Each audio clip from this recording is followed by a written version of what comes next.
السلام علیکم، میں ڈاکٹر ذاکر یونان سے اور 21 مارچ کے اہم واقعات۔ 21 مارچ آج پاکستان میں عید الفطر منائی جا رہی ہے۔ 21 مارچ بہت سے کاموں کا عالمی دن منایا جاتا ہے، جس میں نمیا نے 75 سال بعد جنوبی افریقہ سے 1990 21 مارچ کو آزادی حاصل کی اور وہ آزادی مناتا ہے۔ 21 مارچ شاعری کا عالمی دن منایا جاتا ہے۔ 21 مارچ علم نجوم کا بھی عالمی دن منایا جاتا ہے۔ 21 مارچ کٹ پتلوں کا تماشے کا عالمی دن منایا جاتا ہے۔ 21 مارچ ڈاؤن سنڈروم کا عالمی دن منایا جاتا ہے۔ 21 مارچ جنگلات کا عالمی دن منایا جاتا ہے۔ 21 مارچ نسلی امتیاز کے خاتمہ کا عالمی دن منایا جاتا ہے۔ 21 مارچ رنگ کا عالمی دن منایا جاتا ہے۔ 21 مارچ خلیجی عرب ممالک میں یوم مادر ماؤں کا عالمی دن منایا جاتا ہے۔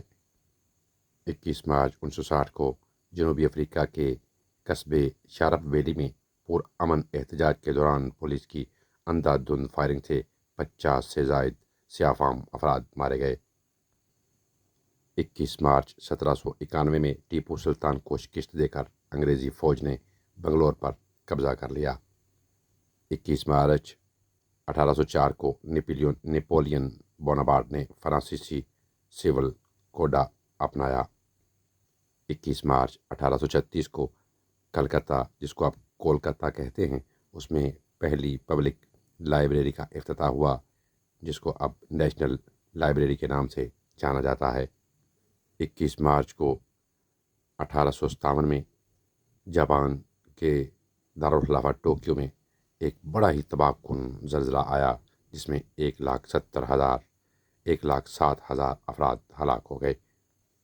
21 مارچ 1858 پہلی جنگ آزادی کے دوران ہندوستانی فوجیوں نے لکھنؤ میں انگریزوں کو خود سپردگی دے دی۔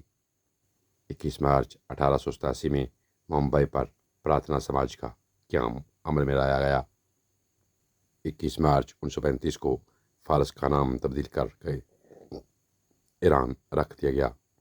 21 مارچ 1975 کو ایتھوپیا میں 3000 سال بعد بادشاہت کا خاتمہ ہو گیا۔ 21 مارچ کے حوالے سے یہی معلومات تھیں۔ اجازت دیجیے، اپنا بہت سا خیال رکھیں۔ ٹیک کیئر، اللہ حافظ۔